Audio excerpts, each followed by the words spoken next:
No niin, tervetuloa mukaan. Tässä olisi epävirallinen kisaraportti 8. päivä helmikuuta 2025.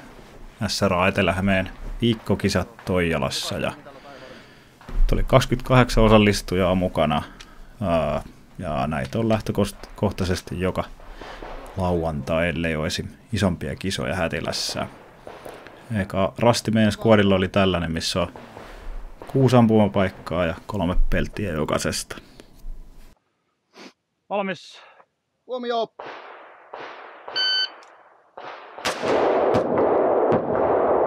Kaikki!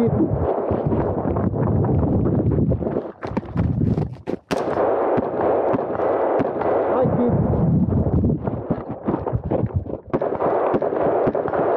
Kaikki!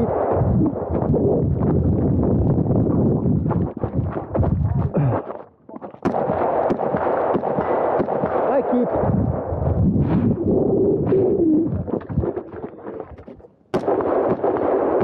Kaikki!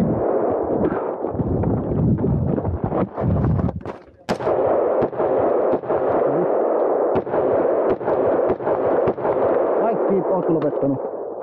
Joo, lopetetaan irti liikkua taakse. Jees, siinä eka rasti meidän skuadilta.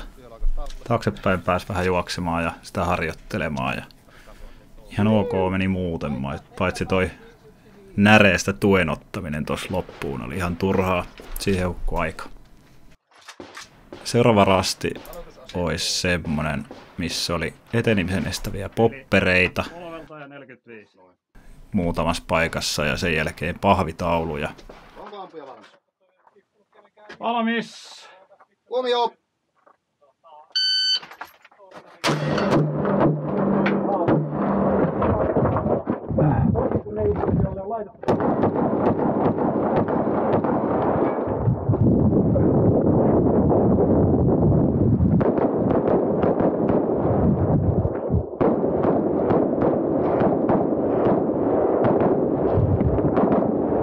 Ootko lopettanut?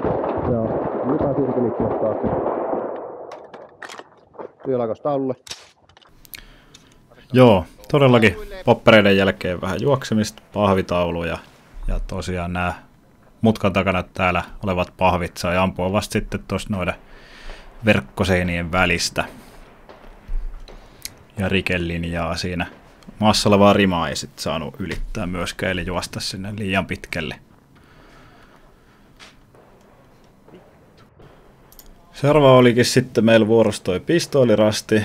Ja tosiaan kun tämä Insta360-kamera ei ole mulle vielä kovin tuttu, ylipäätään tämmönen kuvaaminen kesken hauskanpidon, niin se hämäsi sitten jonkun verran tässä rastilla, varsinkin kun toi kaverin GoPro alkoi sitten piipittämään just lähdössä, ja se vei ajatukset enemmän sinne kuvaamiseen kuin rastin suorittamisen puolelle. Huomio!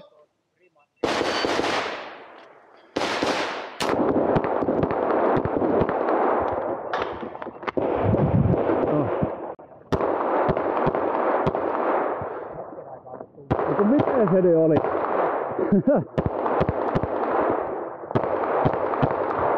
Ajat vaan sekaisin.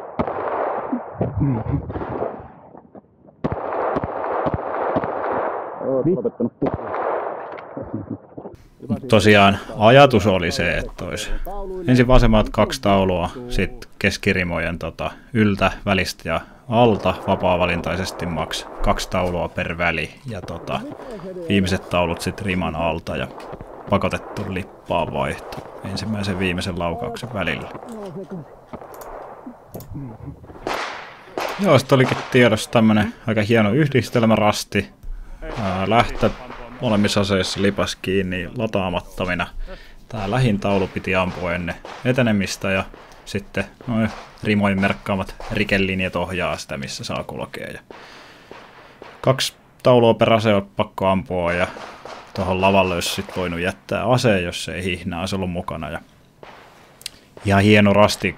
Ekat 3 taulua saa ampua ihan lonkalta tai enemmänkin sit kainalosta. Et vasta sen jälkeen otti ekaa kertaa tähtäin kuva.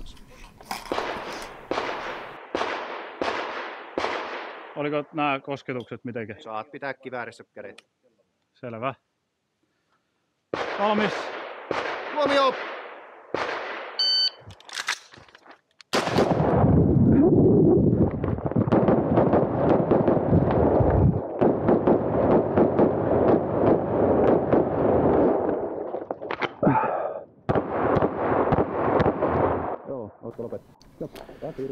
Joo.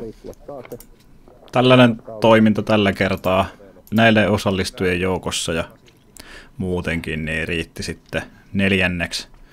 yhdistetystuloksissa ja toiseksi tuossa avoimessa luokassa, jota mä sitten ammun. Kiitos katsomisesta ja kiitos kisan järjestäjille, muille ampujille. Oli taas hieno turvallinen urheilupäivä ja jos tämmönen touhu kiinnostaa, niin tuolta nettisivuilta voi lukea sit lisää, miten pääsee mukaan ja tietysti alle voi kirjoittaa kommentteja, jos on kysymyksiä tai jos haluaa tämmöisiä videoita nähdä sit enemmän jatkossa, niin sinne vaan. Kiitos. Se on moro. Jee. Hieno laji.